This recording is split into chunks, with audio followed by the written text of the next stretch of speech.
We have a map that allows us to control the disease, but yet get on with our lives in the new norm. So in summary, the decision to reopen is not solely a medical decision, but should be guided by medical advice.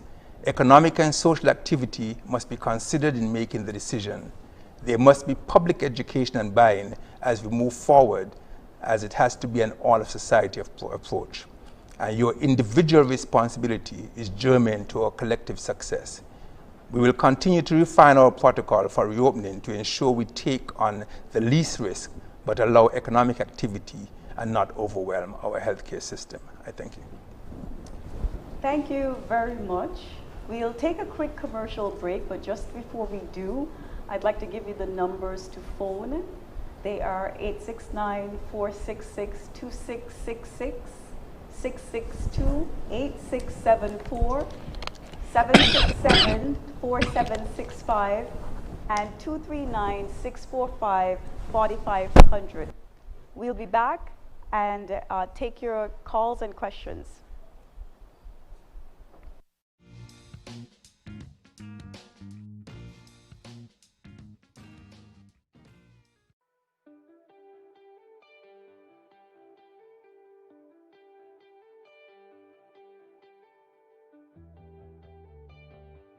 There will be the postponement of the payment of property taxes for the period June to September 2020.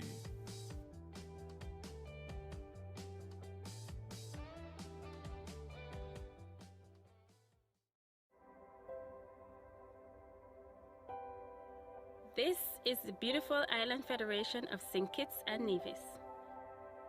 It is a small country with immense wonders, stunning shorelines, breathtaking landscapes, and lively, lush forests.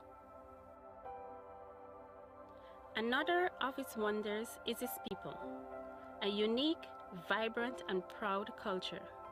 Here, Kittitians, Nevisians, and guests share this jewel. We are all seeking to make these islands a better place to live and a haven for visitors. But this little haven, our home, like many other beautiful places on the planet, is facing a growing threat, which is evident now at our doorsteps. This threat is the buildup of garbage in the oceans, shorelines, and landfills, primarily from single-use items. When we use disposable plastic and styrofoam products, we become responsible for this growing problem. We can make a difference. Our community is already finding creative ways to cut down on this waste, as well as raising awareness and changing mindsets. We were not happy selling our organic food in styrofoam containers and plastic. So we decided to begin importing and using compostable food containers. We have reduced the waste that we produce, and we hope that this serves as an example to other businesses, large and small. In the supermarket business, we have historically created large amounts of plastic waste. We are now encouraging our customers to refuse plastic packaging throughout. More and more people are stepping up and bringing reusable bags. We only need to make a firm decision to start taking action. And when we all do our bit, collectively, we create huge changes.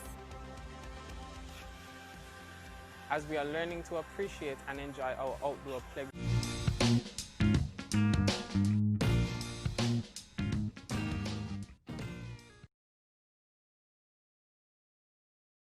We have 3 callers on hold. Please be brief and straight to the point so that we can accommodate as many questions as possible. Go ahead, please. You're live on Leadership Matters. Good night to everyone. Good night to the Prime Minister and good night to the doctor. Hello?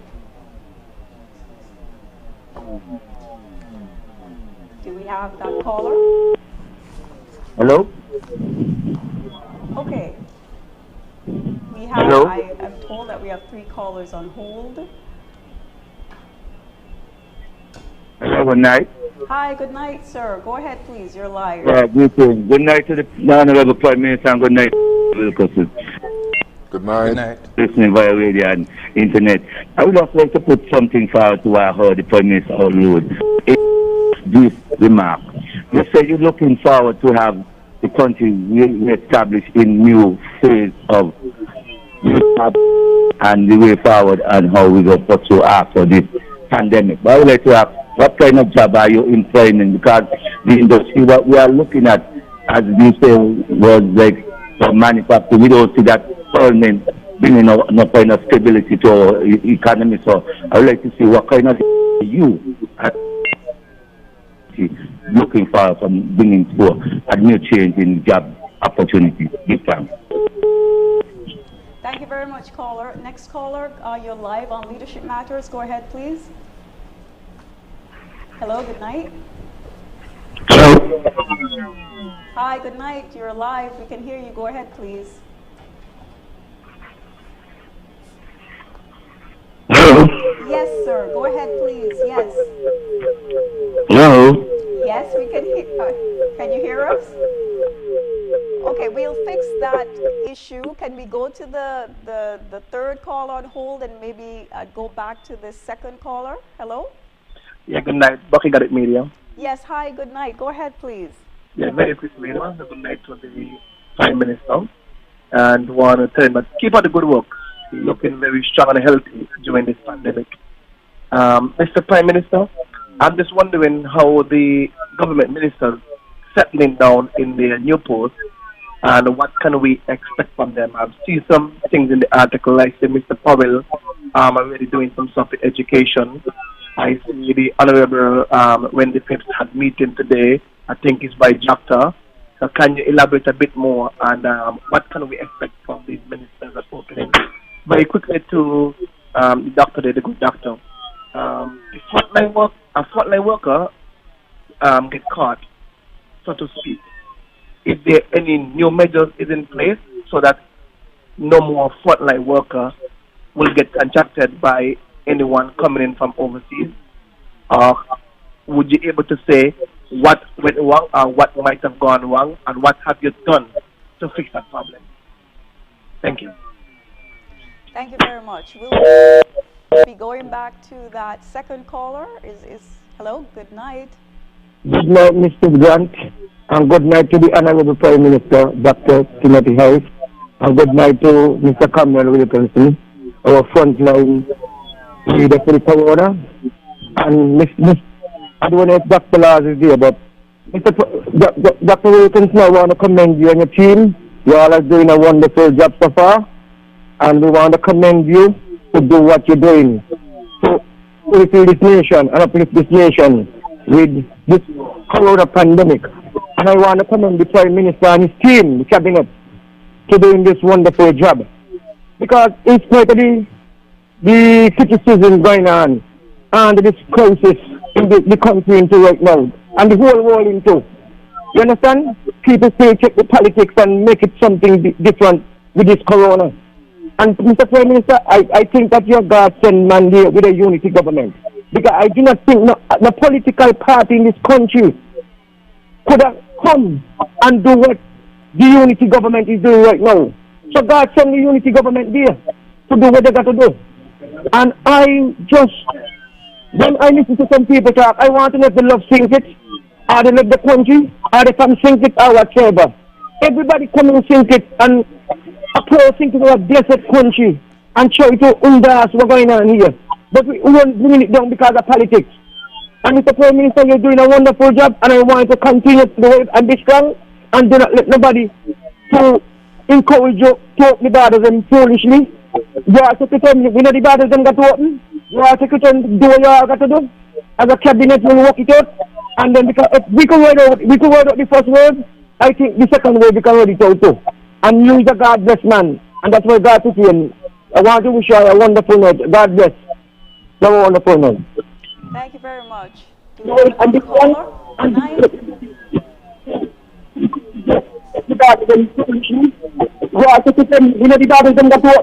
I got to do. I got cabinet university, and then Okay, we seem to have crossed line. Go ahead, caller. There's a new caller, a lady. Good night. No? Okay. We will go right into answering some of these questions that were asked. Okay, so I would address the one that was directed towards health, about the frontline worker or healthcare worker who was tested positive. Now, as frontline workers, we are at risk. We are continually being exposed to persons who are possibly infectious. And there are a number of measures that we have to put in place to make sure that we stay safe. And the use of the personal protective equipment is paramount in our armamentarium against the fight against this virus.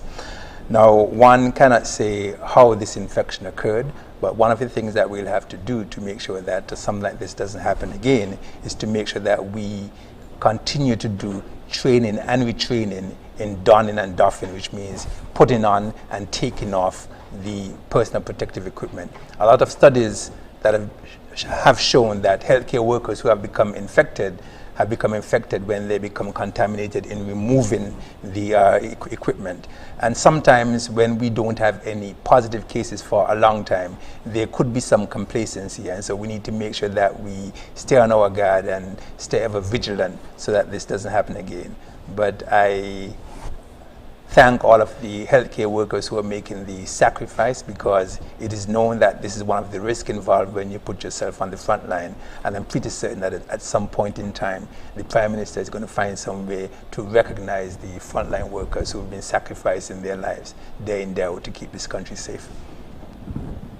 Thank you very much, Dr. Wilkerson. And I want to say a special thank you to all who are in the provision of health services.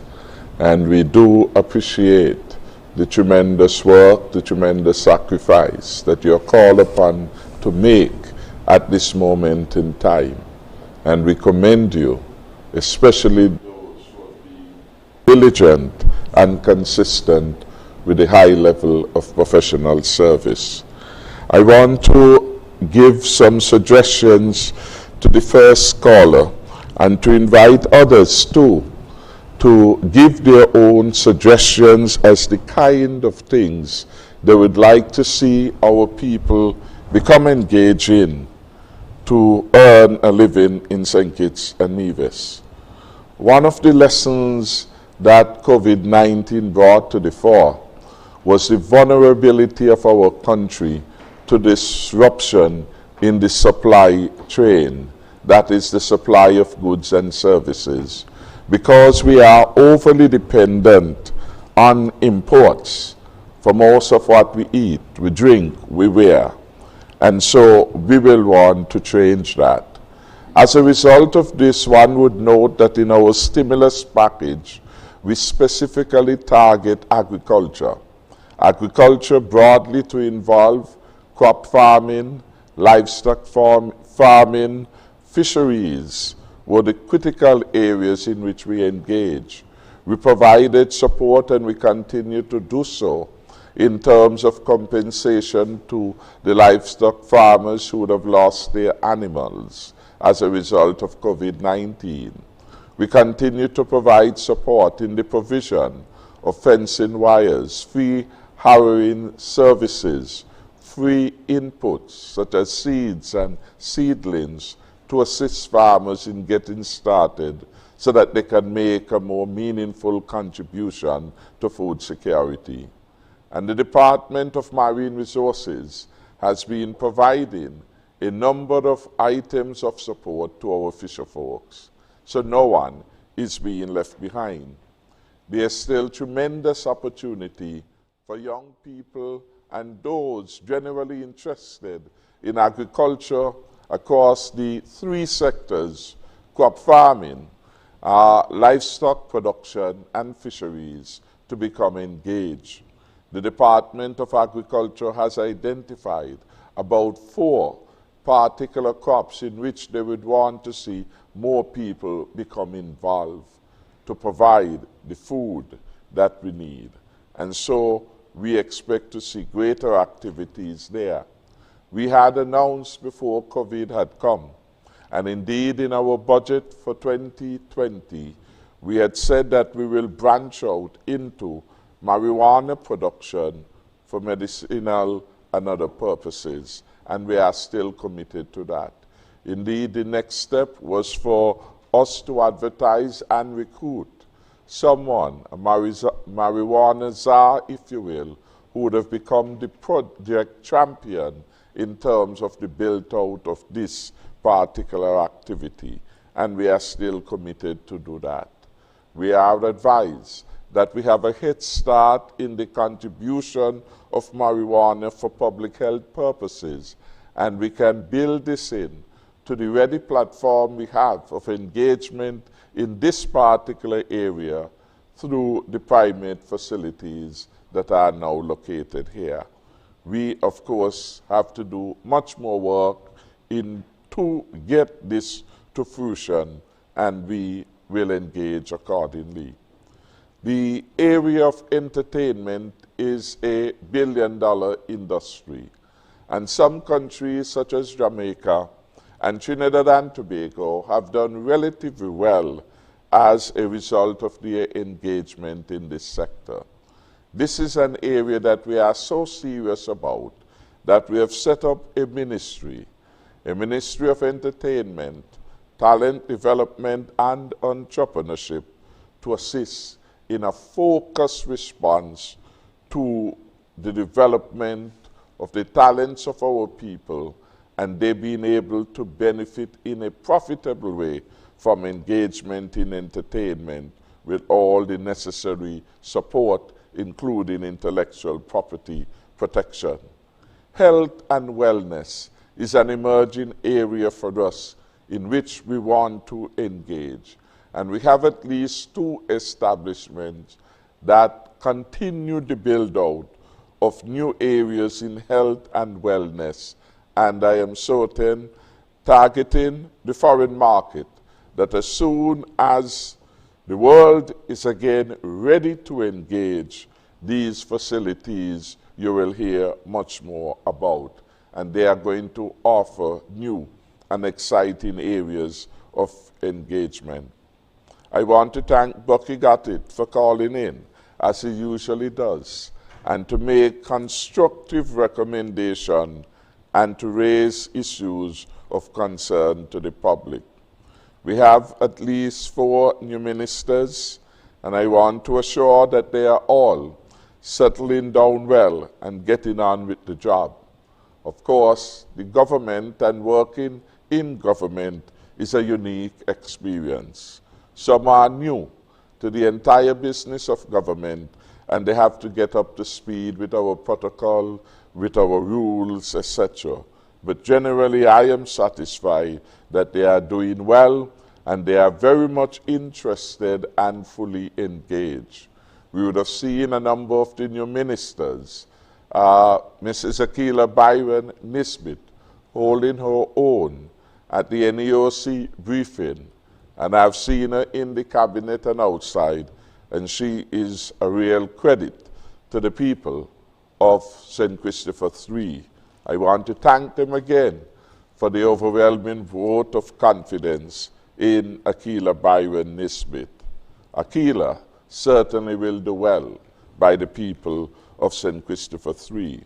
And equally we would have seen our new Minister of Education, the Honorable John L. Powell, participating publicly in updating the country. So you get a sense that they are learning their ministry.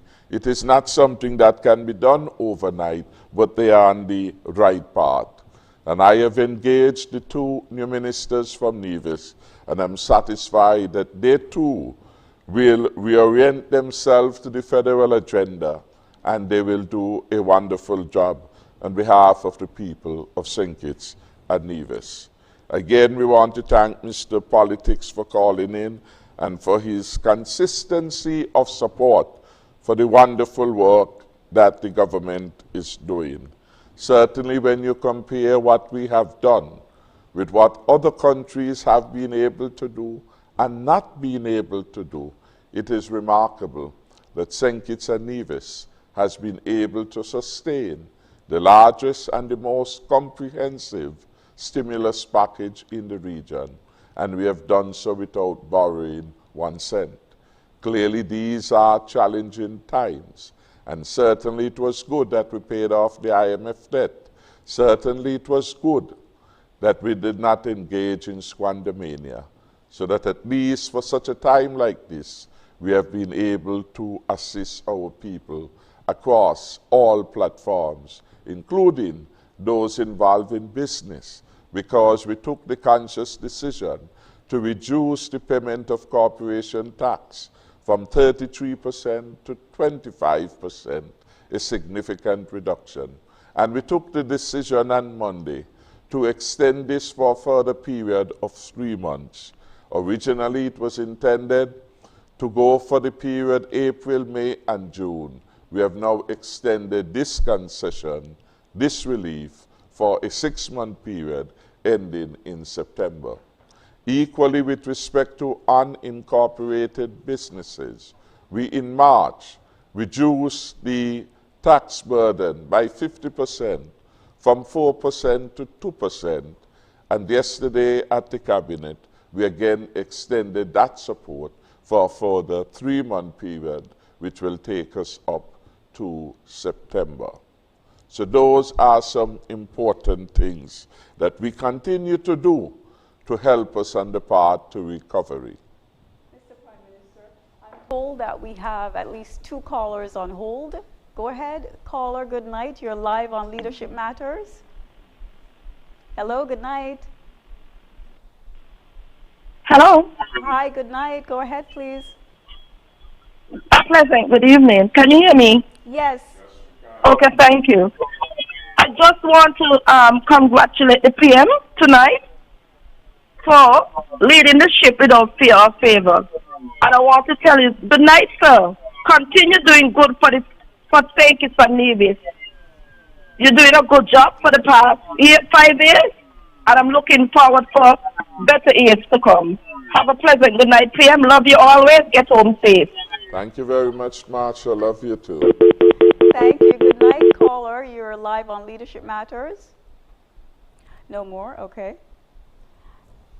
All right, thank you. Okay, I will give the numbers to phone again. So if you have a pen handy, please write them down. Area code 869-466-2666. That's 466-2666. 662-8674. 662-8674. 767-4765. I'll repeat, 767-4765. Our overseas line is 239-645-4500. We have another call. Please go ahead.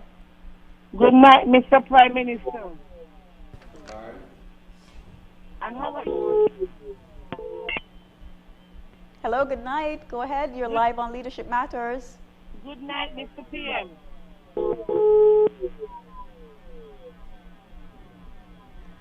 Okay, we're having a little bit of technical difficulty. I'll just repeat the numbers and then I'll ask a question of Dr. Cameron Wilkinson, and then we'll go straight into calls. So I'll repeat the numbers, 466-2666. Okay, I see the phone button flashing, so we do have a call. Good night. You're live on Leadership Matters. Hello. Good night. Go ahead. Hello. Yes, we can hear you. Go ahead. Okay, I'm calling from the U.S. and I have 2 questions. Can you hear me? Yes. Okay, my first question is, are you going to implement a travel ban for coming from the United States due to the hotspot COVID situation? And my second question is, how would home quarantine work? Okay. I'm calling from the U.S. and I have 2 questions. Can you hear me? Yes. Okay, my first question is, are you going to implement a travel ban? Okay, we have a little feedback. So in the meantime, we'll answer these questions and then take more calls. I will ask Dr. Wilkerson to deal with the issue of the home quarantine, and then perhaps I can say something with respect to a chapel band that you will be interested to hear from Dr. Wilkerson in that. Okay, as it relates to the home quarantine, initially when we were addressing this pandemic, persons were being quarantined at home, but we had problems with persons not taking the personal responsibility and obeying the rules of quarantine. And we were getting calls about seeing persons downtown, on the beaches, etc., when they were supposed to be in quarantine. And that's one of the reasons why, in order to contain the virus, we had to move to the strict quarantine, putting persons in a government facility so that we can properly manage these persons. It would be impossible for us to have 50 persons quarantined at home and having to have our security forces stretched in 50 different locations to ensure that these persons stay in quarantine. Now, as I said earlier in my remarks, we are again looking at the quarantine and looking to see whether or not we can extend the quarantine facilities. You would be aware that the students who were repatriated for Ross University, they are quarantined at the school in the housing complex, and it's very easy for us to have security guard at that one complex where you can monitor 100 and something persons in one area. If we're going to be looking at home quarantine, though, the place will have to be visited first by the health officials to see whether or not there is sufficient room within that dwelling so that those persons can properly quarantine themselves. We'll be looking at the population density within that house, because one cannot come in to a family suspected of being COVID positive and being quarantined in a 2-bedroom house with, say, 10 persons living in there. And so we'll have to look at the facility to see whether or not someone can adequately quarantine within that facility. And so these are things that are being discussed, and no decision is made on them as yet. But hopefully going forward with the personal responsibility that we're expecting persons to take, and if persons obey the quarantine rules, we would be able to expand the number of places where persons can be quarantined.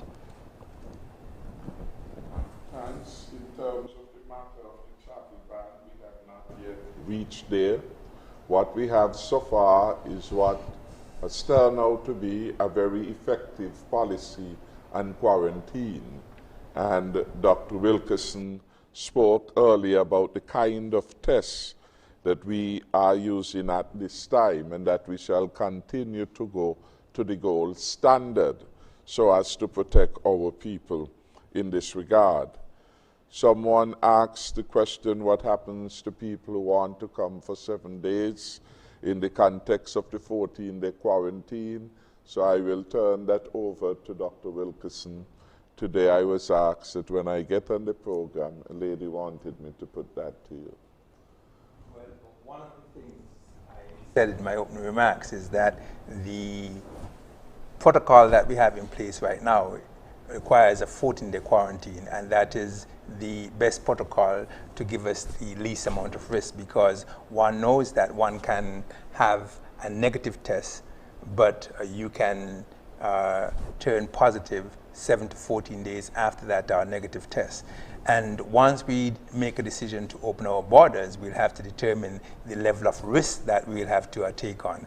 And so yes, the protocol will be ideal for the long stay visitor, but for the short stay, those persons who are coming for 7 days, those are things that we are going to have to sit down and debate as to how we proceed with that. I know that there are a lot of persons who would like to come, and one of the problems, they don't mind being quarantined. The problem they have is where they're being quarantined. And I'm pretty certain that if there's some persons who can come, and if there's a hotel that is COVID certified as we move forward, and they can quarantine within that hotel, if they have a private villa that they live in and they can quarantine within that villa, they might not mind coming. And so these are things that we have to look at as we move away from the strict quarantine within the government facility, to see whether or not we can have persons move within a limited space. Because we cannot completely expose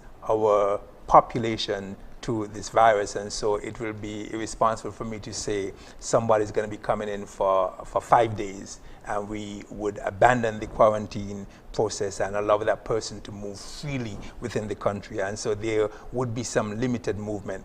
We spoke about the app, and it will have what's called geofencing capabilities, which means that once you are with your phone and you move out of a certain area, there would be alarms that would be triggered to make sure that you stay within the confines that you're supposed to be. So these are things that we're looking at. Thank you, Dr. Wilkinson. I'm told that we have 5 callers on hold. Just a little bit of advice in order to have the show flow more smoothly. Apparently you're listening, a lot of the callers are calling in on the overseas line, and they're listening to the stream online. So that's why there's a little bit of a delay. Don't listen to the stream, just speak when you're on line with us, okay? So go ahead, caller, you're live on Leadership Matters. Hello, good night. Yes, please speak into your phone. We can hear you loud and clear. Go ahead, please. Good evening. Good evening. Yes, good evening. My name is Lawyer, and I'm calling from Boys Village. And can you hear me? Yes. Please just talk straight into the phone. We can hear you, sir. Go ahead, please. Okay. Yes, my name is Lawyer, and I'm calling from Boys Village. And I just want to tell the Prime Minister tonight that we down here in Boys are very grateful for his leadership, and we voted for Akila, and we win handsomely, right? And we just want to thank he and the Team Unity government that he's leading and he's the Prime Minister of, for such a wonderful victory and such a good job he's doing. And we are proud of him to take us out of the IMF hand and put us on a safer path and a better path to look after us and make sure that we in St. Nevis could have a better life. So we just want to say thank you, Prime Minister, for your wonderful job that you are doing, and we wish you long life and happiness for another 50 years. Who not like it, bump it. 50 years we got for you. Thank you. God bless. Thank you very much. Go ahead, caller. Just speak straight into the phone. We can hear you. Go ahead, please. Hello, good evening. Good evening. Yes. I want to know when the border will be open for outgoing,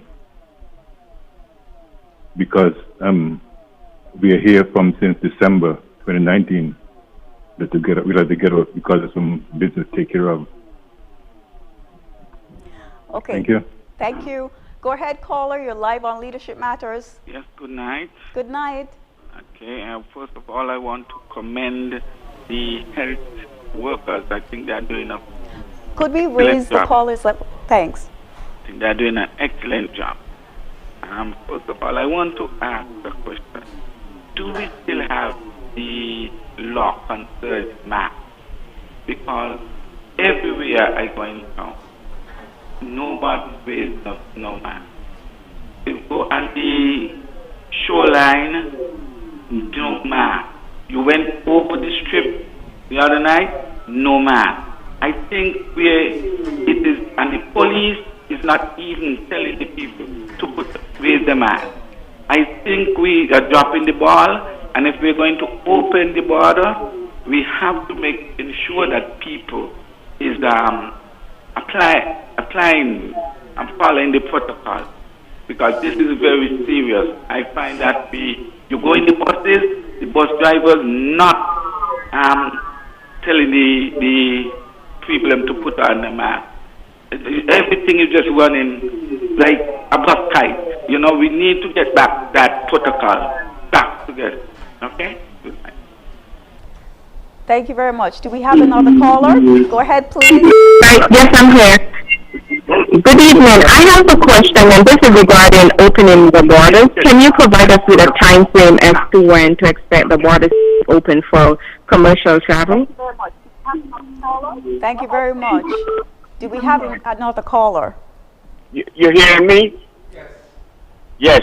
Mr. Prime Minister, thank you to come in again one Sunday here to keep us alert of what's going on in the Federation. with this crisis what we have. Now, I'm sure when you choose to be the Prime Minister, you're never thinking about all these difficulties. But I see you handling them with a good hand and a firm rudder. So all I can tell you, continue to do your best, you and your staff, and Mr. Samuels and the doctor and the 2 doctors with him, and all you know what is best for the Federation, because you're always in that position. But people got it a little tough, but I don't know what else you can do to help, but do your best. If you think it's right to open the border, you're right, you open the border. If you don't think it's right to open the border, you all don't open the border. God bless you all. God bless you Thank too. you. Thank you. Do we have another caller? Yes, go ahead, please.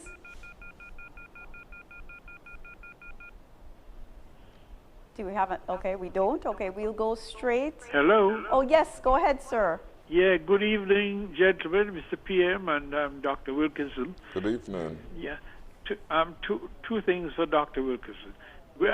Inevitably, we'll have to open the borders. Do we have the necessary staff trained to handle the sequence of tests that visitors will have to undergo before we accept them into the country? One. And the following one is, during the throne speech, the Governor General mentions about a state-of-the-art hospital. What sort of services can we expect from a new state-of-the-art hospital? Thank you. Thank you very much. Is there another call? No? Okay, we'll go straight into answering the questions. Dr. Wilkinson, would you like to go first? Okay, I'm going to make a comment about the mask, and I'm pretty certain that the Prime Minister might have some more to say on that. I remember early on when we said that wearing the mask in public was mandatory, the police came on the briefings and mentioned that they had arrested, I think it's 2 persons for not wearing masks. And we appealed for some leniency, and we said that we would focus on the personal responsibility that individuals had. And early on, there were persons who were wearing masks. As a matter of fact, I was impressed with the response that I was seeing. But as we went the 70 days without having a positive case, there was a sense of complacency that came in. And yes, as you move around the island, you see that there are a lot of persons who are not wearing masks. And what I want to do is to make an appeal again to the public to wear the mask, because in wearing a mask, you protect others who are around you. And if everyone wears a mask, it means that everyone is protected. And if persons don't take the personal responsibility in wearing the mask to protect themselves, then I guess the police would have to step up in terms of enforcing the law. As it relates to our capacity for testing, yes, as we open our borders, we would need to have an increased capacity for testing. As it stands right now, the NextGen lab has been doing a great job in testing.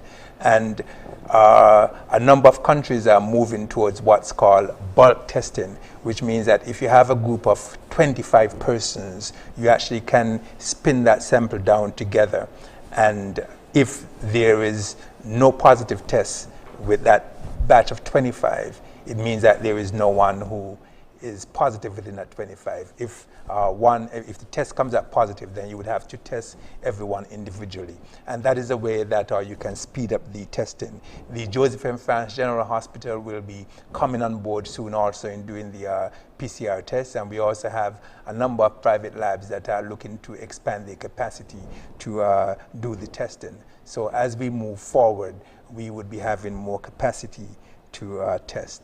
In terms of the state-of-the-art hospital, I assume that the Prime Minister will speak some more about that, but what we'll do is build upon what we have, and so the services that will be offered, some of the services that we have right now in terms of general surgery, orthopedics, plastic surgery, obstetrics and gynecology, internal medicine. We would be having a cardiac unit that would be built out so that we can do cardiac catheterization and screening for persons who have cardiac disease. We will expand upon our dialysis centers so that persons will have more dialysis machines available so persons can be dialyzed. So we'll be looking to expand a lot of the services that we have available and also improving our diagnostic capability in terms of CT scan, MRI, ultrasound, etc. So the future looks great. I want to continue where the doctor left off and for us to note opportunities really, because in the midst of a terrible pandemic, we had an issue of testing, and then we recognized right here in small St. Kitts and Nevis, we can do quality testing. I want to commend Dr. Jeffers and his team for the quality of work they have been doing in this regard. And their test results, by and large, have correlated well with those from CAFA. And so we are happy in St. Kitts and Nevis we have that. But Dr. Wilkinson spoke to a further positive, that in the not too distant future, our own Joseph and France Hospital will be able to conduct the same quality tests. It means that we are making our health sector stronger and better in its capability and its capacity to deliver quality service to our people. And I believe that this is going to be one of the legacy benefits if we could point to the upside, the opportunities which have been created and how we have responded to the pandemic that will make life easier going forward. We did say that we will build a brand new Joseph and France Hospital because clearly there are spatial limits in the way in which the existing hospital has been configured. There are fuller array of support services that are to be delivered, and Dr. Wilkinson has spoken to them. We do intend also to establish a quarantine facility, because clearly as a result of the COVID, we have come to realize how critically important this facility is for our people to be able to get the kind of care and attention they deserve. And we, from our experience, have come to determine that we need a facility, in the first case, in which the government has effective control, and a facility that is well designed for the particular purpose that is fit for purpose. Today it is COVID-19. The next 7 years may be another pandemic, but the need for such a facility, I think, has been proven. So we want to basically move on with respect to that. Rock gave some helpful advice, and Rock has come to trust the judgment of our health professionals, which so far has been excellent and has helped to save lives. I want to say we have a credible team of health experts who have been advising the government on the way forward. Ultimately, the government is the decider, but we are making decisions in an informed way, taking into account all the important factors which we ought to consider.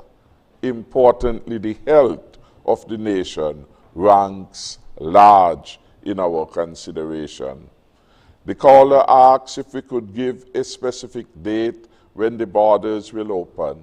I will say we will not give it tonight, but we had a discussion in Cabinet yesterday, and we looked at a number of scenarios and a number, different possibilities in terms of opening. before we can do any broad-scale opening, it is critically important that we have certain protocols in place and that the relevant stakeholders are ready to receive their guests and they are ready to provide the kind of supports that the new reality requires of us. For example, we have to do a retraining of our taxi operators. That task, we have said that the Tourism Authority and the Tourism Ministry must be ahead in collaboration with the taxi and other entities involved in that service. The hotels themselves have to do some measure of reorganizing and retrofitting. In some of the models that we have seen and heard about, for example, they now have to be prepared to have on their place health professionals, a nurse, a doctor, on a fuller basis than had hitherto been the case. It is recommended that every hotel should make some provision, reserve adequate space in case one of their guests or one of their employees were to show signs or it becomes suspicious that they may be infected. So we have to have those kinds of provision. And we have to retrain those who are going to be at the front line. How do they engage our guests without overly exposing themselves? There have been consideration in some hotels, whether, for example, the model of the buffet style in place, so that when we say we are ready to go, we are in fact fit for purpose. And we have gone through this in an orderly way, because recall almost everything was closed. And then by now, almost everything is open, save for the hotel sectors. The barber shops are opened. Those who are involved in the restaurant business, we started first with takeaways, and then the protocols allow for you to have in restaurant dining, so long as you observe certain protocol, the mask wearing, the social distancing, you restrict the number of persons at a table, etc. The short point then, we have had the experience of doing it well. And importantly, during that period when we were so carefully opening up, we start from every factory and export being closed to tonight as we speak, every one of them is open. But they went through the same protocol with the National Emergency Operation Center. They went, they did the inspection, they said what to happen in terms of the spaces, in terms of adequate sanitizers being available. We configure the lunch spaces so that we don't have too much overcrowding. And they identified for every factory, whether it was Harrow Server or Jaro or Cajola Cristada or any of the other, what needed to be done for your establishment to be fit for purpose. The same thing is being done with respect to the hotel sector. So if we follow the rules, we can do it safely. Yes, as we open up, the risk gets greater. And that is why it becomes even more important that we begin now to enforce the regulations with respect to the wearing of masks and other things. Because if people drop their guard, the danger is still there. The danger is still high. And we have to ensure that everyone is doing the right thing. Critically, if I alone am doing it, it is not good enough. I am playing my part. And that is why we say it needs the buy-in of the entire society. The bus drivers must not allow people on their buses who do not wear the mask. Same in any place of business. No masks, no business, so that people get the message. And the police must begin now to draw the line and to ensure that people are complying for the good of all of us. Thank you very much, Mr. Prime Minister. We'll take a quick commercial break. Before we do, I'd like to give you the numbers again: 466-2666, 662-8674, 767-4765, and our overseas line is 239-645-4500. We'll take a 2-minute commercial break and we'll be back. Oh, but okay, I'm told that we have one phone call, so we'll let you get your question in before we go to break. Go ahead, please. You're live on Leadership Matters. Thank you, Madam Press Secretary, and good night to the Prime Minister, the Honorable Dr. Timothy Harris, and Dr. Cameron Wilkinson. Great job as usual, Mr. Prime Minister, great leadership, and the country is very blessed to have a leader like you, and also members of your cabinet and members of your ministry, of your government ministers. Now, we all know that what's happening in the Federation right now is that we here in the Federation, a lot of us, have laid our guard down, not following a protocol that was set forward, the measures that was set forward for us to protect ourselves and protect the folks that next to us. What can be done by our security officers? Because our security officers appears to drop their guard also and allowing a lot of incorrect things happening in terms of measures that are put in place and the standard that's supposed to take place. How are we going to enforce that at home first before we allow visitors to come in here? And Mr. Prime Minister, quickly, please do not drop that O for Liat. Antigua, please do not let go of that O. Hold on to that O, please. Thank you much. Thank you. I'm told that we have another caller. So go ahead, caller. You're live on Leadership Matters. Good evening. In consideration of the reopening of the borders, we have to consider us in the region, the health and wellness of the people on one hand, and the economic impact on the other hand. And given just today, Dr. Fossey mentioned that 50 million persons died during the flu 1918, and it seems as if COVID-19 is following in the footsteps of that flu.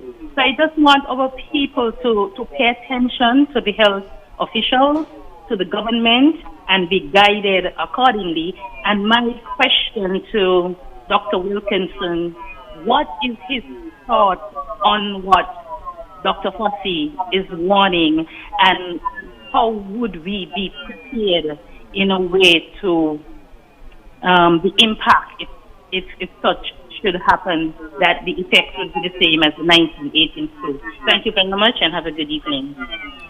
Thank you very much. Okay, we will, okay, sorry about that. We'll take a quick 2-minute break and then we'll come back on the other side, answer your questions, and then invite more callers to phone in.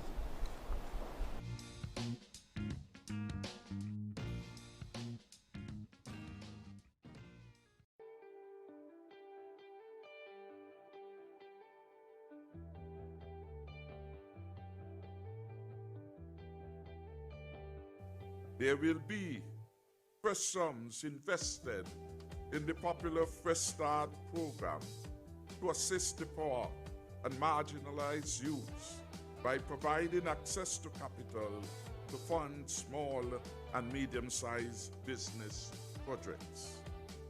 $5 million will be provided in this regard.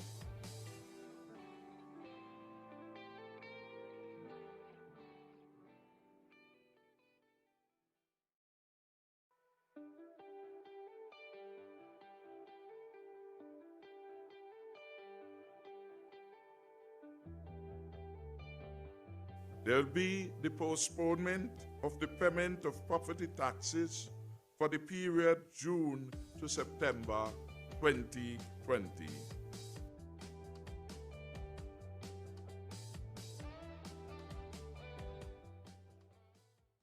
Protect yourself from the novel coronavirus. Wash your hands thoroughly and frequently for at least 20 seconds each time. Avoid shaking hands and touching your face with unclean hands. If you have to cough or sneeze, do so into your flexed elbow or a paper towel and then dispose of it. Keep a distance of 3 feet away from anyone with the cold or flu-like symptoms. Boost your immune system with vitamins, drink plenty of water, and get adequate rest. Visit your doctor, the nearest hospital, or health center if you or a family member becomes ill. A message from the Ministry of Health and the National Emergency Management Agency, NEMA.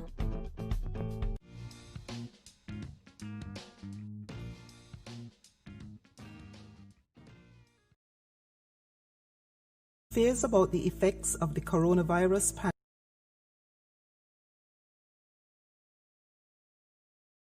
pandemic continue, it is natural that people may be experiencing more episodes of anxiety as a result. Common signs and symptoms of anxiety include feeling nervous, restless, and tense, having a sense of impending danger, panic, or doom, hyperventilating, sweating, or trembling, having trouble concentrating and excessive worry, having trouble sleeping. If you are experiencing any of these signs of anxiety, there are some things that you could do to cope.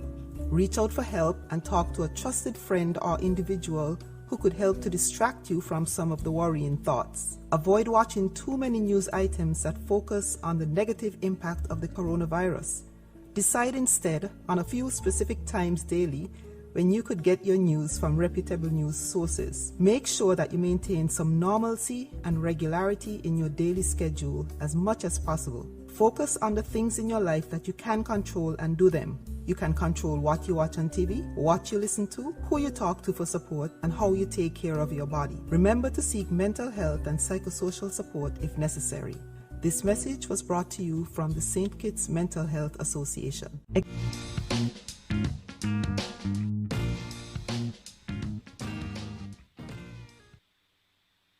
Welcome back to Leadership Matters. We have a caller on hold, so we'll go straight to the phone lines. Good night. Good night. This is Dumpling speaking. I would like to say good night to the Prime Minister and to my loving doctor, Dr. Wilkerson. And Mr. Prime Minister, I want to ask you a question. When we going to get the Bastia Health Center repeal? We want repeal badly because that health center up for a lot of donkey years, and it needs to look nice in the city. You understand? And Mr. Prime Minister, do not tell nobody. When you're ready to open the borderline, you open the borderline. Because I like walk. And they want when they come in, they sneeze on me, they see me, they say, oh, Dumpling, and try to come see. Maybe some disease might go in my ear, because I said the corona go in the ear, nose, and mouth. And to my doctor, all kind of people saying all kind of thing about you. But you know what you're doing. You're a black man and you're from St. Kitts. You come up here. And St. Kitts people must respect you. And they're going on with all kind of things. When the Cuban and the this and the that and the tower come here, they worshiping them, but they want to worship you. Who come here? But I don't always worship you, you know, because I love you. Good night. This is Dumpling. Love you, my doc. Love you. Thank you very much. Do we have another caller? Good evening. Good evening. Go ahead, sir. Leadership that matters.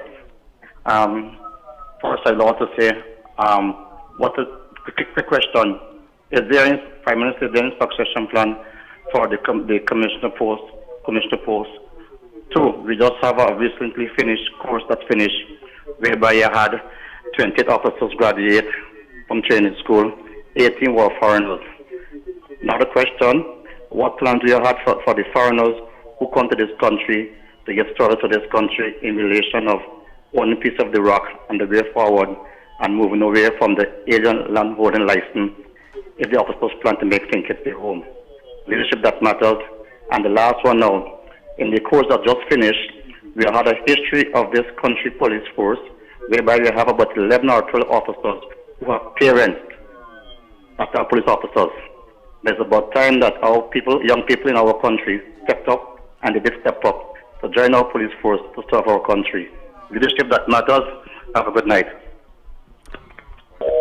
Good night. I just need to correct that caller. So you're talking about the course that was recently graduated.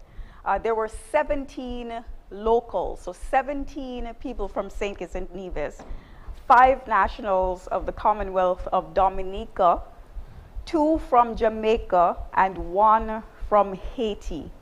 Okay, so we had 17 locals, 5 nationals of the Commonwealth of Dominica, 2 from Jamaica, and 1 from Haiti. I just needed to add that clarification. So I'll invite, yes. Thanks, quickly. I want to thank the callers, and again thank Dublin for being her usual self, encouraging and delightful. Thank you for all the support and commendation. We certainly will look at the matter of the Barstey Health Center because it falls well in our plan to, as it were, create a new look Barstey, which will involve getting rid of some of the dilapidated properties that have been lingering for too long in our town, and really ensuring a new quality look is available. A new quality look not only outside but inside in terms of the discipline. A new quality look that would bring a lasting solutions to the vendors who are overcrowding our streets and who we will certainly have to relocate this year as part of our plan for creating this beautiful Barstey as our main town and city. I want to say, yes, we have been thinking about succession planning all across the government, and certainly the security forces are no exception, and we have a plan with respect to that. I want to acknowledge, yes, that over the last 10, 15 years, one of the largest component of recruits has been officers coming, the contingent coming from overseas. The closing ceremony which we last held, was it last week, would have shown that 17 of the recruits who would have successfully completed their program of training are locals, as Valencia did say. However, that doesn't deny that we have had over time an increasing number of non-nationals joining our force, and we want to thank them for coming forward. With respect to the specific matter of the alien landholding license, any national from the OECS who would have applied, and the alien landholding license is required to allow a non-national to be able to obtain land, to accept shareholding in a company and things of that sort. With respect to OECS national, the practice has been that this is a mere formality, in that we have never denied any OECS national unless there is some overriding reason to do so. But the purpose of application certainly still is important, because we need to know the disposition of land ownership in our country. That is critical to ensure that every citizen, first and foremost, every citizen has the opportunity to own a piece of the rock. And we are not against, in fact, we have been very generous in ensuring that those who are living and working here, they too will get the opportunity to own a piece of the rock. But we are concerned that we should know always what is the situation of the citizens of St. Kitts and Nevis in our policy planning. So those are the responses. I want to record appreciation to Lawyer from Boyd's Village for calling in and for doing a very good job. Lawyer speaks from the heart, so we are grateful for your strong support. And I do believe and know, I should say, that you work very hard to deliver that stronger and safer future. And I want to thank you for the work that you did on behalf of Aquila Byron Nisbet and the Team Unity as a whole. We hope that our performance going forward will make you proud of the work that you did on our behalf. And to all those who work with you, we say thank you. Thank you very much, Mr. Prime Minister. Yes, the closing ceremony for the Police Recruits course number 44 was held last Thursday, July 9th. Just to let the public know that tomorrow, tomorrow, Wednesday, July 15th at 5 p.m., there will be the official dedication and ribbon cutting ceremony of the newly constructed viewing docks at Black Rocks. That will be aired live on ZIZ TV at 5 p.m. tomorrow, Wednesday, July 15th. At 5 p.m.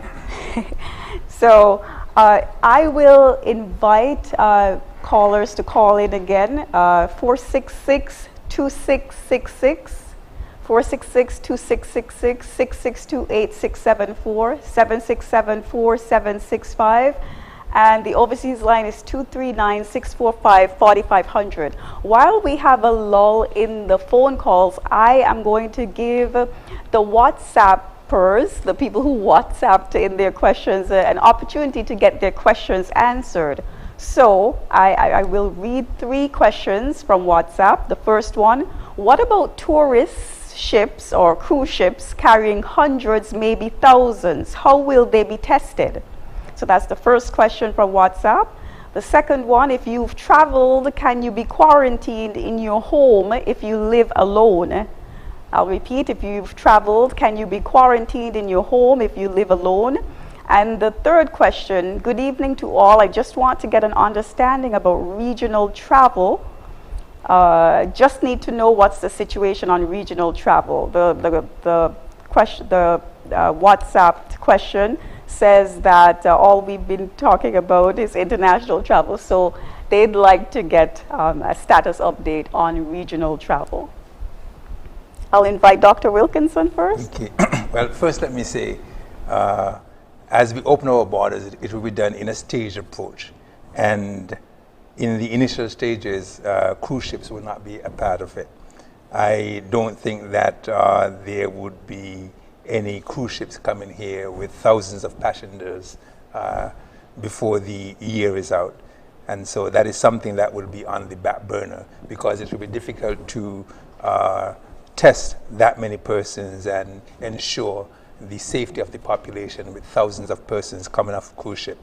But we know that the condition of the virus is changing, and we don't know what's going to be the situation in a few months. If you looked at New York a few weeks ago or a few months ago, New York was the epicenter, and they put some strict measures in place. And I think yesterday was the first time they had 0 deaths. And so we have to wait to see how the virus plays out. You ask about someone living alone and if they can be quarantined in their own home. As I said initially, when we started out, persons were being quarantined at home. And this is something that we will be looking at again, but we will be making sure that the team goes out and look at the facility to see whether or not one can be safely quarantined at home. And so that's a possibility. But we also have to bear in mind the security forces, and we won't be able to stretch them too thin in ensuring that persons obey the quarantine rules. And so everything again comes down to personal responsibility, because if persons do what they are supposed to do, we would not have the stress and strain on the security forces. We spoke about regional and international travel, and that is something that is under consideration.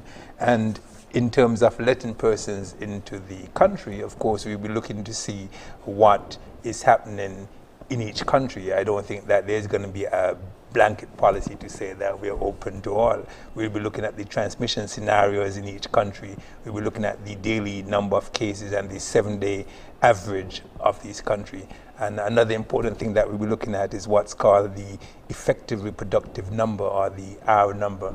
And we hope to have an R number below 1. And just to explain briefly what that is, the R number is the number of persons that each person can infect. And if, for example, you have a person who can infect 1.5 persons, if you have 100 persons, they can infect 150, then the next time around 338, 438. So in 3 rounds, you can quadruple the number of persons that were infected. Whereas if you have things in place to control the transmission rate and the R number is 0.5, it means that 100 persons can infect 50, which will infect 20, which will infect 13. And so you can see, once you put the measures in place, you can control the spread of the virus, and eventually it can die out. And so that is what we'll be looking at also in determining who comes into our country. We have a caller on hold. Go ahead, please. Good night. You're on Leadership Matters. Thank you very much. I asked a question before and it was override. My question again: what is y'all going to do about enforcing the measures that are put in place here with our citizens who are not paying attention to the measures that was put in place? And I'll turn my question around and ask the Prime Minister, what is the government perspective on Leanne? Thank you. Thank you very much, caller. We have another caller on hold. Good night. You're on Leadership Matters. Good evening. I would like to say something to the Prime Minister and concerning the bus terminal for the West Bus Terminal. I feel that the construction is going too slow for such an important area, and facilities need to be done quickly because there'll be a lot of congestion down at the area. It's horrible for the passengers, for the bus drivers, and for the amount of men on site. The job is going to slow. These jobs will be carefully made. And that is what I have to say concerning the bus terminal. And the next thing I want to tell the Prime Minister, those people who are asking for the fair share, right? We remember when you want your fair share comes, not only receiving, but when there's expense, you need to pay your fair share for expense. So not just collect more and collect more. If the country is in problem, you need to contribute to that problem too. That's my contribution. Thank you very much. Do we have another caller online? Good night. Hello. Good evening. Good evening. My question is for the Prime Minister. You're the Prime Minister of the Federation Think Tank.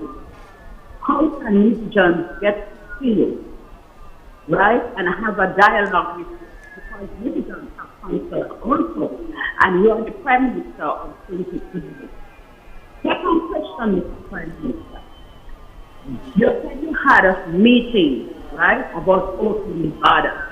You see how much people open the border and so many corona? Prime Minister, tread that line, a thin line, before the way to jump.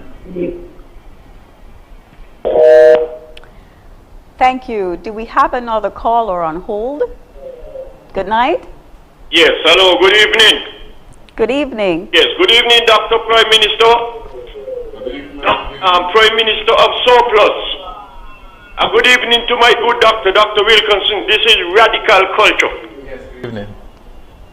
Mr. PM, as Commander-in-Chief, you are. I would like you to get to the top cop and let him make sure that his policemen go out on the road and do their job. Too many people are breaking the laws by not following the protocol, by wearing a mask. And a lot of bus drivers have this attitude when passengers go in the bus. And I asked some of the drivers, how come you ain't got on a mask? They're saying that ain't applied to them. So I want you as Commander-in-Chief, tell the Commissioner of Police, tell the ground police them must get out there and do the work. Make sure that these people comply to the rules and regulation, because each person is their own weapon to saving the life. And if they don't wear the mask, they will kill themselves and kill others. And we don't want that, because our population is not even 52,000 in our country. One cough and everybody dead. Thank you very much. Good night. Do we have another caller? Okay, it doesn't seem so. Okay, we'll go straight into answering the questions. Thanks. I want to thank Mr. Culture and all others who call expressing their concern regarding the slackening up, if you will, with respect to persons not wearing their masks.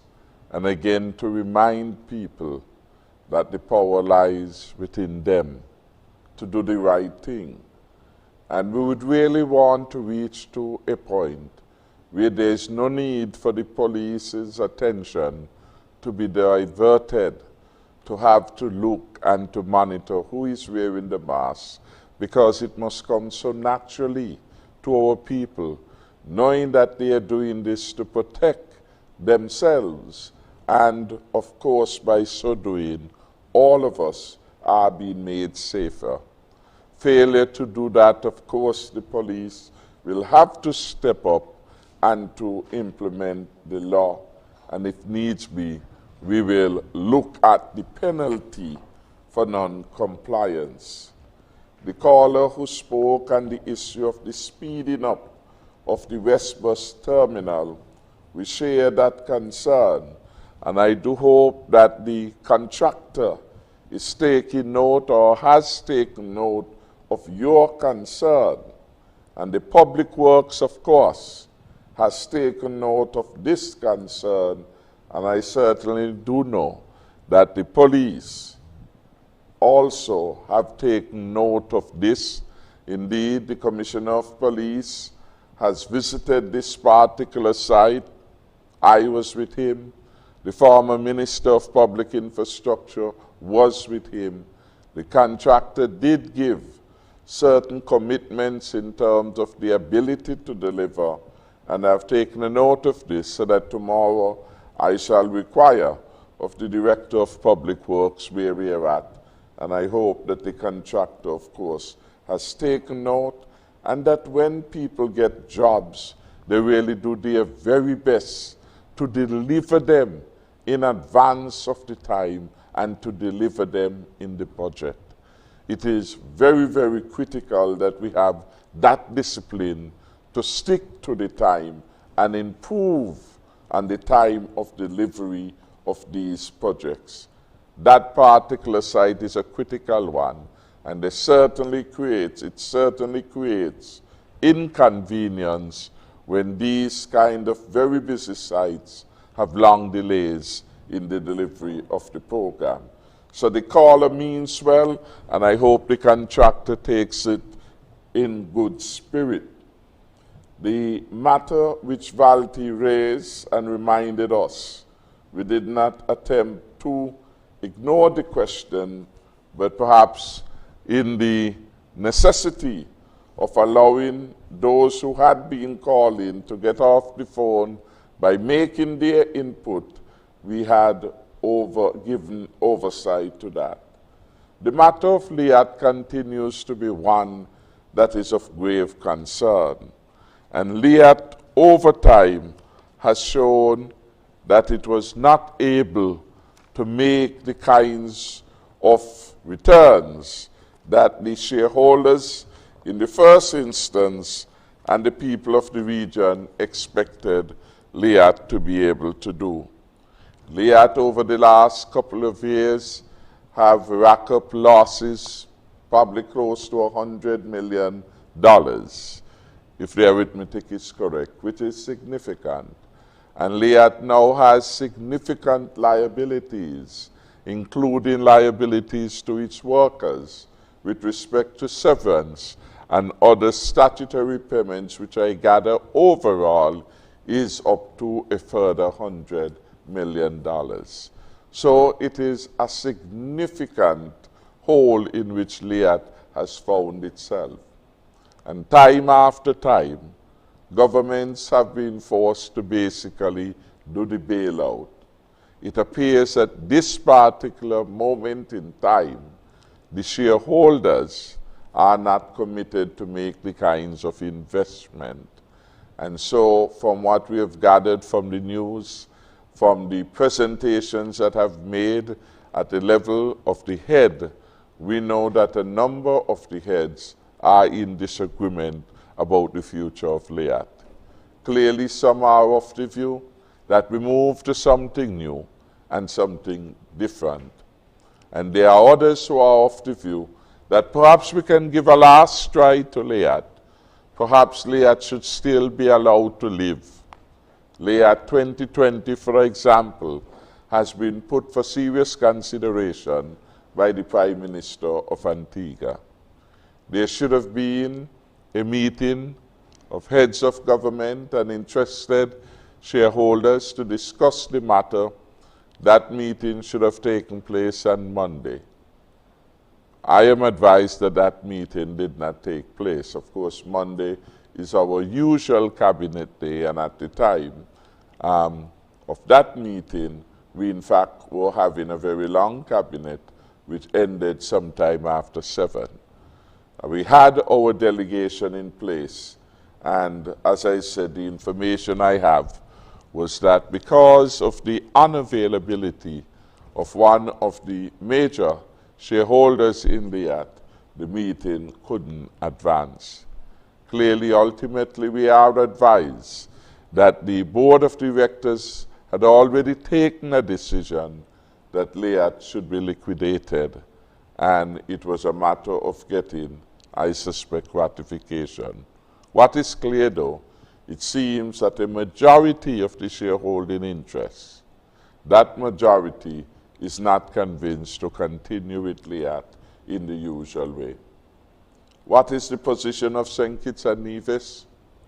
We, of course, have always said that we want affordable, reliable, safe transportation for people leaving St. Kitts and coming into St. Kitts. Do we have a particular preference? We will prefer, again, that those critical attributes, affordability, reliability, and safety, guide us in making the decisions. Whatever comes forward, we are willing to give support and to participate, because a regional mechanism for transporting our people is critical to the way we live. It's critical to our tourism industry. It is critical to the effort at regional integration. Nothing clearly has been put before us in terms of the rationale for taking particular courses of action. Clearly, the majority shareholders basically wield significant power and control over LIAT, and in that regard, their plans have not yet been shared with the, I would say, those who are not significant shareholders, and we await for that so that we can make an informed decision. There have been identified a number of other airlines, at least 7, who are doing some form of transportation. And the issue is, when we are ready, when the borders are open, and we will move to that in a phased way, will these be able to take up, if not all, some of the slack, assuming that LIAT is not there in the form in which we knew it to be. That is a matter in which we are already engaged, and we are having conversation with other operators. Again, no firm decision has yet been made. That is where the situation is. We are interested. We have indicated at the heads level that we understand that this is a significant matter which all of us, as far as possible, need to discuss but we understand what shareholding means. And once you have significant shareholding, it gives you certain decision-making priority above others. We quickly, with respect to that is where we are with respect to regional and international travel. In a real sense, when we open up really for all, whether it is regional or international. The critical traveler really right now, or airline sub-region, would be Liat. Liat right now is not in, is doing limited, if any, flying at this particular moment in time, as far as I am aware. Thank you very much, Mr. Prime Minister. We will go up to 10:30 p.m. Because we started late due to technical difficulties. But in the meantime, we will take a quick break, a 2-minute break, and when we come back, we'll take about 2 more calls, and then we'll go straight into closing remarks. The numbers again to call are 466-2666, 662-8674, 767-4765, and the overseas line is 239-645-4500. We'll be back after a quick break.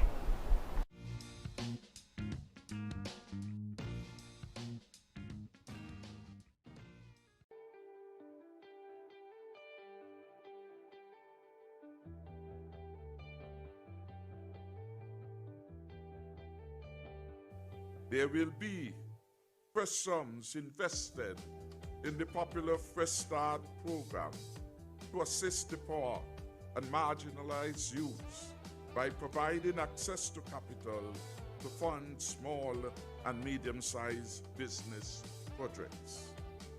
$5 million will be provided in this regard.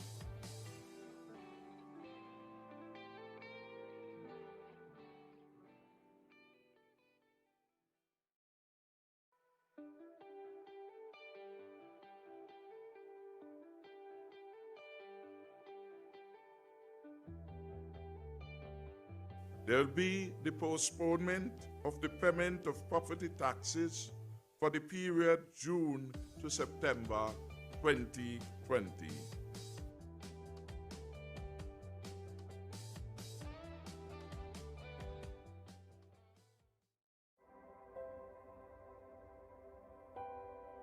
This is the beautiful Island Federation of St. Kitts and Nevis. It is a small country with immense wonders. Stunning shorelines, breathtaking landscapes, and lively, lush forests. Another of its wonders is its people, a unique, vibrant, and proud culture. Here, Kittitians, Nevisians, and guests share this jewel. We are all seeking to make these islands a better place to live and a haven for visitors. But this little haven, our home, like many other beautiful places on the planet, is facing a growing threat, which is evident now at our doorsteps. This threat is the buildup of garbage in the oceans, shorelines, and landfills, primarily from single-use items. When we use disposable plastic and styrofoam products, we become responsible for this growing problem. We can make a difference. Our community is already finding creative ways to cut down on this waste, as well as raising awareness and changing mindsets.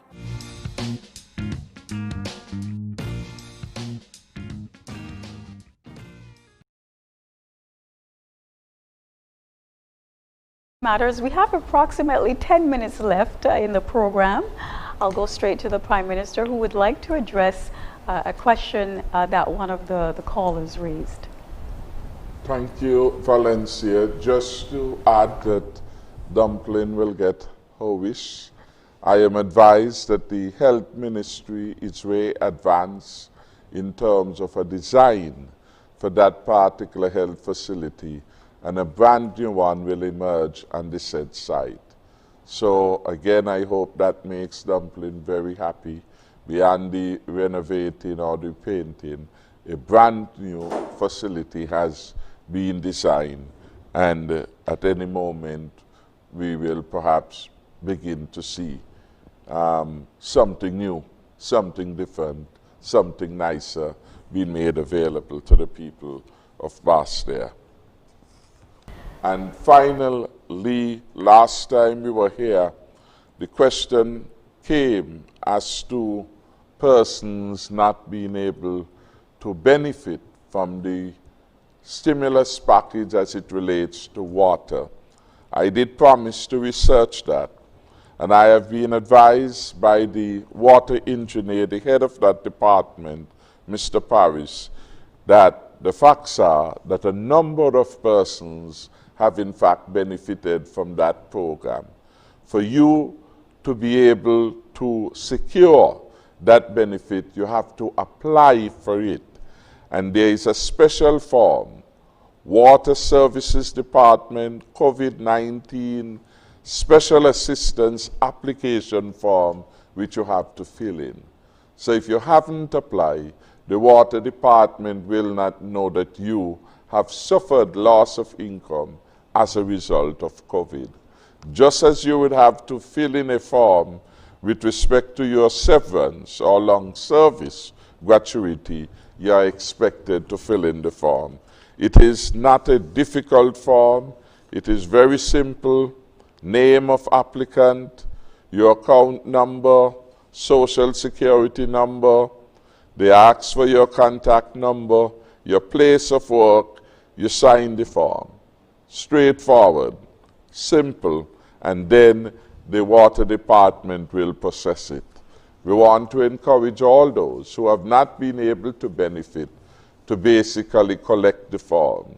The form should now be available on the Ministry of Finance website, hopefully, and the government information system. And by tomorrow, the press secretary will ensure that it is also available on all other sites of the government, so that you can download this and have this available and make your application. Once you satisfy the criteria, you will benefit from a waiver of water payments for the month of April, the month of May, the month of June, and yesterday at Cabinet we took the decision to extend it for a further 3 months. So from April up to September, you will not have to pay your water bills. You can't find a nicer government anywhere in the world. So I want to advise you to take the opportunity to access these benefits. Thank you very much, Mr. Prime Minister. Very useful information. That's why you should tune in every Tuesday night to Leadership Matters to hear useful information such as that one. Okay, do we have any more calls? Okay, we don't have any more calls. Oh, yes, we do. Go ahead, please. Good night. Go ahead. You're live on Leadership Matters.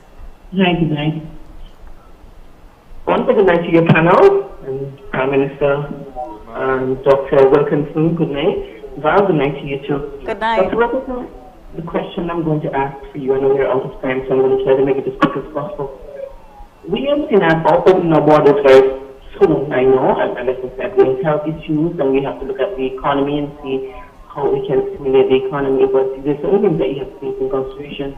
One of the questions I want to ask you, Dr. Wilkinson, is how long does COVID-19 live inside your body, and how long it takes before it can be detected? I've read of situations where people would have been tested before they would have left their point of origin, and by the time they get to their destination after 11, 15 days, they're tested positive. They were tested negative before they boarded the aircraft, and then after 15 days of testing, they were tested positive. The question is, what happened during the point of travel until the final destination? We've had situations where we see and would have read that Air Canada would have had some situations where people would have traveled on Air Canada and found out that they have been contaminated in travels and in flight on Air Canada. The question I'm going to ask you again is, how do we know after the 15 days that people are tested negative that they're free from the COVID-19? I'll listen offline. Thank you very much. Do we have another call? Okay, we don't. So we'll go straight into answering those questions. Okay, so the incubation period is up to 14 days, but it can be as long as 21 days. And basically what that means is that one can become infected with the virus, but don't show any symptoms for 14 days, and really some persons can show symptoms even after that period. The antigen test that we do depends on the viral replication, and so if you have a low number of viral replications within your nasal cavity, it will not pick up the test. So one can still have the virus and test negative, and that is why we have a protocol in place where even if you had a test and it was negative before you come here, we recommend that you go into quarantine and be tested again at the end of 14 days before you release. And so you can have persons who are asymptomatic or pre-symptomatic who can transmit the virus. And so yes, you can have someone who gets on a plane and they are negative when they had their test 3 days prior, but at the time when they're on the plane, they could have the virus multiplying within them, and they can cough and sneeze and transmit the virus. And so it's a matter of risk, but if we have the test as close as possible to them traveling, then the risk is decreased somewhat. To make brief closing remarks, Dr. Wilkinson, and then we'll go to the Prime Minister, who will make his closing remarks. Well, from listening to the questions that are posed and the complaints about persons not wearing masks, and the appeal to the police officers to take more action in terms of persons who are not obeying the simple rules that we put in place, it comes down to personal responsibility. And what I want to say is that the singular action of each and every one of us can determine whether or not we win or lose this battle. Yes, the security forces are there, but they can't be every single place. And this is where personal responsibility comes into play. And so if one has a bus, you can insist that no one comes into your supermarket without a bus. If you have a supermarket, you can insist that no one comes into the supermarket without a mask. If you have an office, you can insist that no one comes into your office without a mask. If you see your neighbor or your friend walking in a crowd without a mask, you can insist that they put the mask on. And so we can't put all of the responsibility on the security officers. Yes, I'm appealing to them to be more vigilant. What we don't want, though, is to be arresting persons and putting them in a confined space like our prison, and then we have community spread. And so we'll have to be looking at issuing tickets and fines to ensure that persons obey the simple rules and regulations. But I appeal to you to obey the simple things that can keep us safe. Wear your mask, social distance, sanitize when you can, and obey the cough etiquette rules. I thank you. Thank you, Mr. Prime Minister.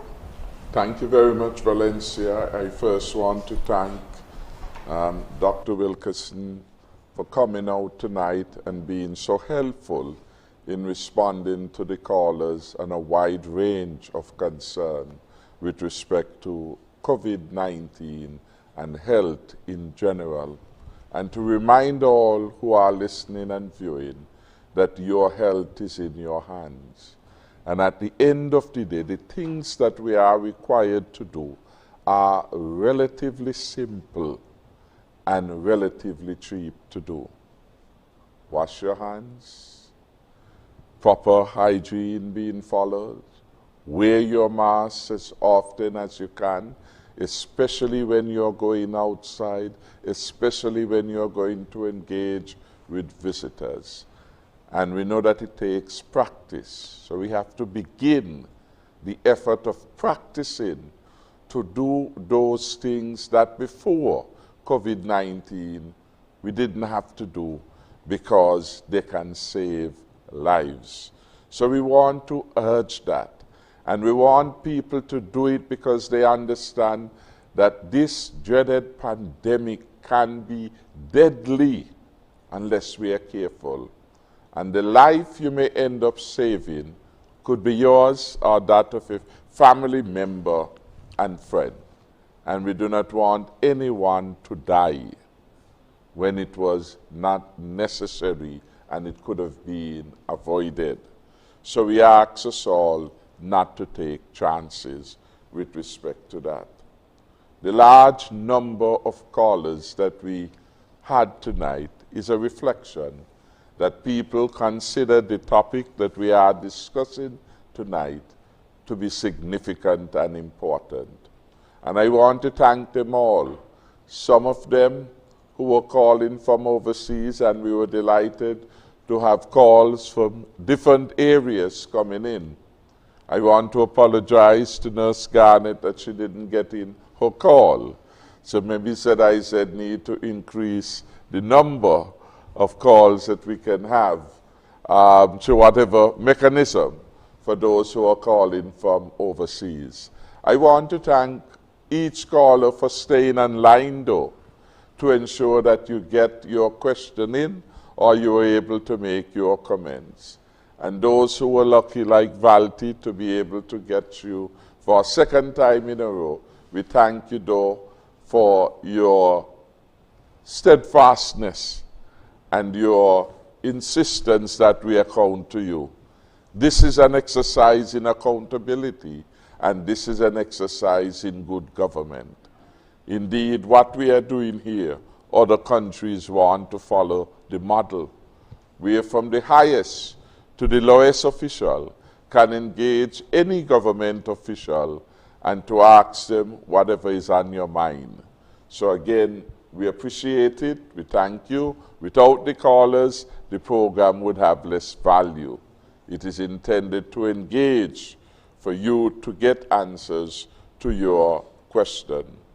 I want to end my closing remarks by going to the Chone speech and to read a particular section of page 4 of the Governor General's Chone speech, which was delivered at the first sitting of the Parliament on Wednesday, the 8th of July, the roadmap to a stronger and safer future. I find this paragraph to be in sync and very applicable in light of the discussion. It says, the COVID-19 pandemic will not stop the train of development, given our commitment to resilience and adaptability in weathering and adjusting to whatever the new normal state of being calls for. We recognize it would not be business as usual. We also recognize that this moment in time, more than ever before, is a period that calls for innovation, creativity, and resilience as we set about the task of reopening our economy and our borders in a careful and measured way. And that is critically important. That is how we are going to do it. We are not going to just rush and do it because some people say, well, open up the borders, I want to get out, I want to come in. Because there are attendant risks, and we want to minimize the risk to a manageable level to save the lives of our people. So the Governor General had it right. Our borders will be reopened to the benefit of all in our economy, but our borders must be opened in a careful and measured manner. To do otherwise, he went on to say, to do otherwise would be a foolish undertaking that threatens the achievements we would have already made in socio-economic, in cultural and political transformation of our country. My government views our people's needs, our health and our wellness as priority number one. And we will not compromise public health and the altar of economic expedience.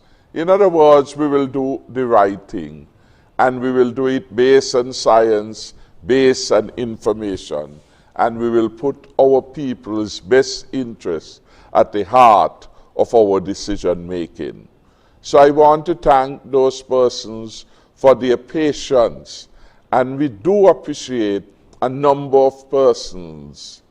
Several persons have in fact been inconvenienced as a result of COVID-19. There are persons within the Federation of St. Kitts and Nevis who would have wanted to be elsewhere. But the truth is, those places where they wanted to be also had to close their borders. The closing of the border was a common response across every nation. And importantly too, we recognize that we have nationals abroad who got caught in the COVID-19. We wish them well. We want them to stay safe. And as soon as we are ready to open to all, we will. In the meantime, some have returned via the usual route and protocol, via charter. And where we can and people required to go out in special circumstances, that permission has been granted. I know, for example, of a family who had to fly out because of a health emergency. They were facilitated. So while the borders are closed, there are opportunities, once we follow the prescribed rule, for persons to come in and out.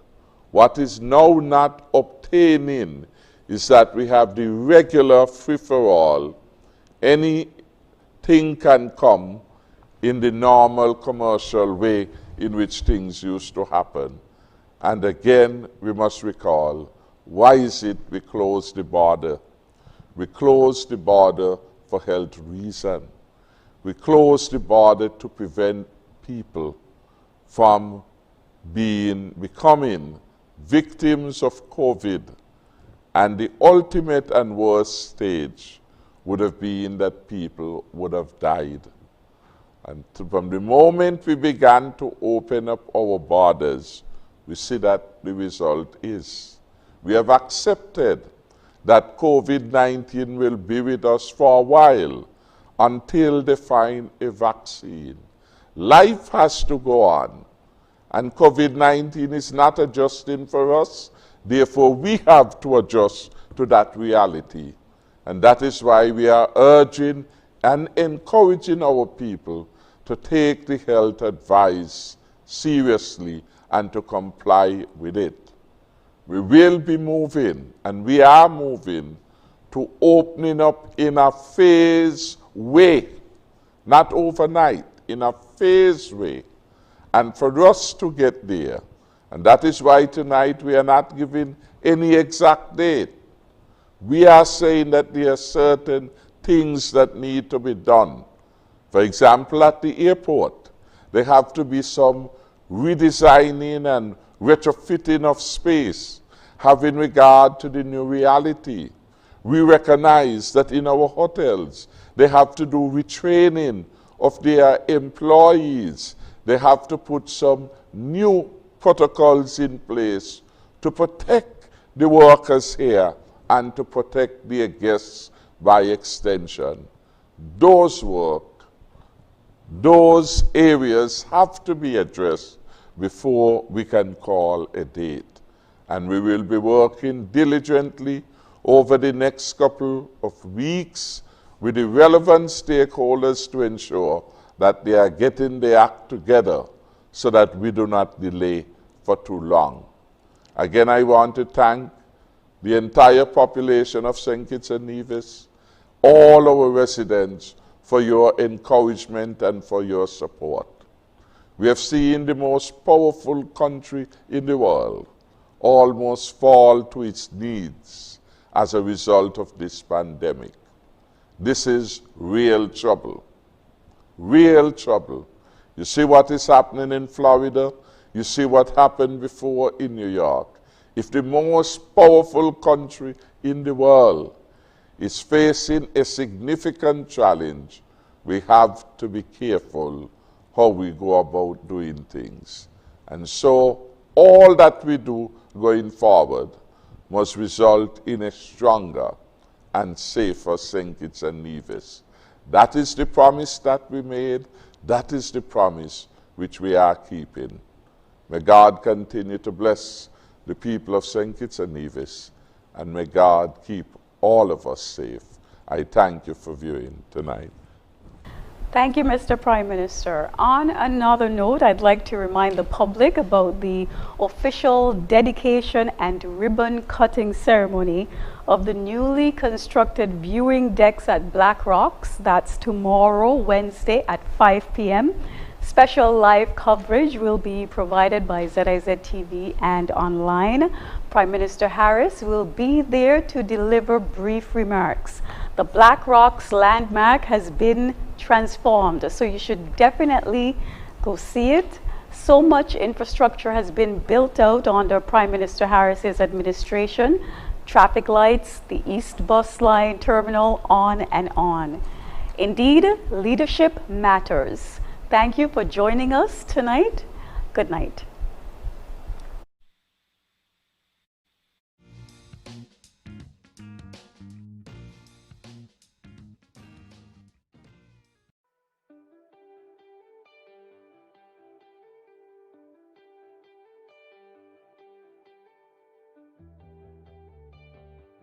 There'll be the postponement of the payment of property taxes for the period June to September 2020.